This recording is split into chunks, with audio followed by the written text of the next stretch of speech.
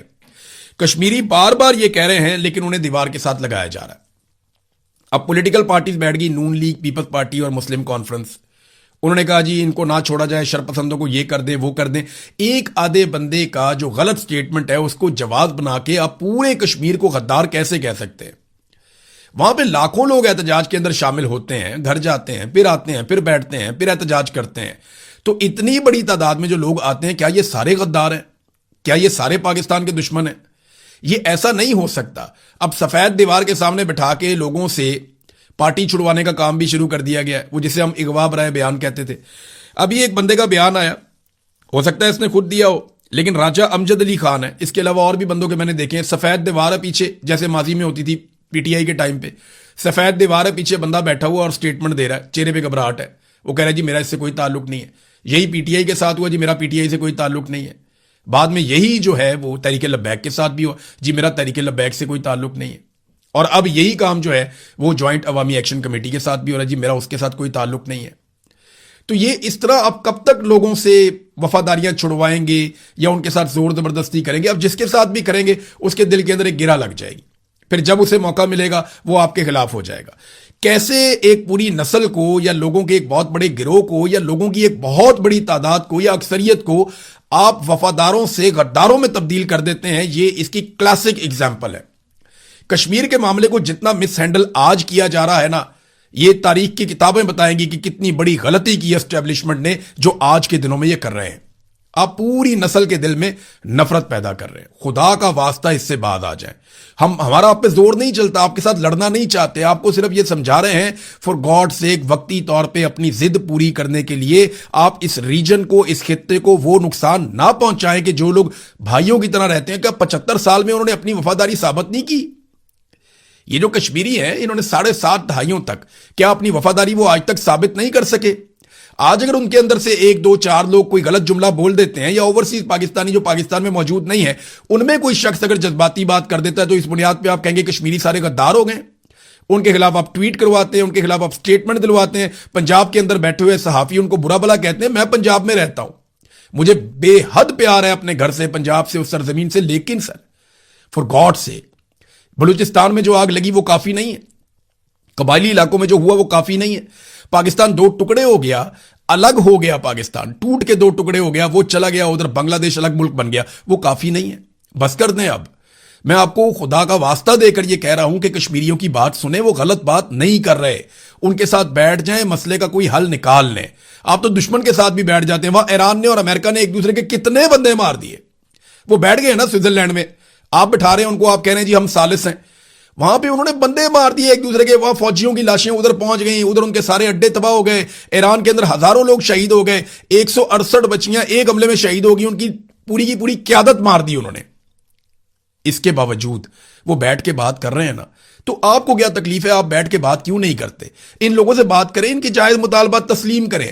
یہ اچھے لوگ ہیں، برے لوگ نہیں ہیں، ان کو رستہ دیں، ان کو دیوار کے ساتھ نہ لگائیں۔ میں آپ کو یہ مشورہ دے رہا ہوں، اور صرف ایک پاکستانی ہونے کے ناطے ایک پاکستانی کو مشورہ دے رہا ہوں کہ بس کر دیں یہ ضد، بس کر دیں کنٹرول لینا، لوگوں کو کنٹرول کرنے دیں۔ لوگ بہت اچھا اس ملک کو چلائیں گے، سویلینز، آپ میری بات لکھ کر رکھ لیں۔ ناظرین، ادھر جو ہے وہ نواز شریف صاحب کے ایک ساتھی ہیں، ان کی طرف سے بڑی انٹرسٹنگ ایک خبر آئی اور میں اس کی پوری تائید کرتا ہوں۔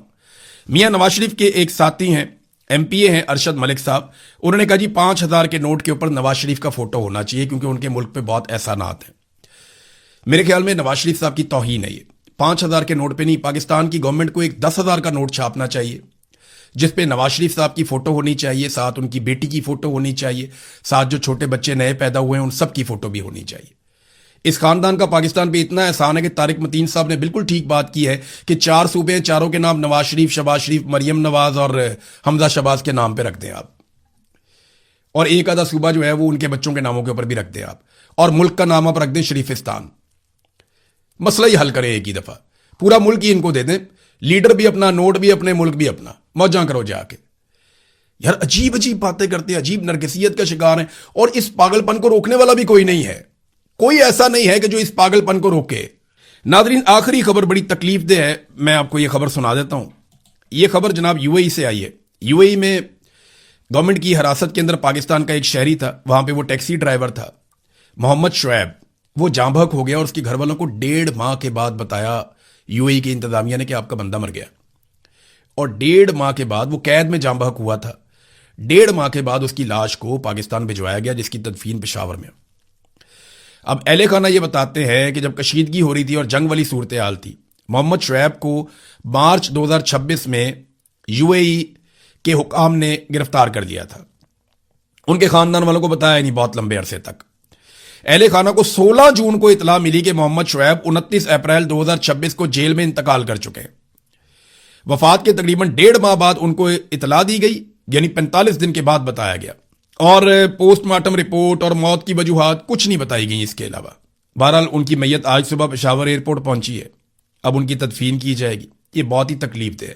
پاکستان کے حکمرانوں کو اس پہ آواز اٹھانی چاہیے, انہیں بات کرنی چاہیے کہ یہ کیسے ہو سکتا ہے کہ 1.5 مہینے سے زیادہ گزر جائے اور ایک شہری پاکستان کا انتقال کر جائے جیل کے اندر, اور اس کے اہل خانہ کو 1.5 مہینے تک پتہ ہی نہ ہو.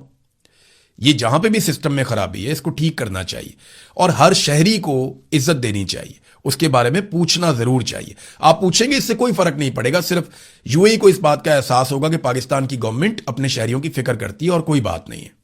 اب تک کے لیے اتنا ہی. اپنا خیال رکھیے گا, اپنے اس چینل کا بھی. اللہ حافظ.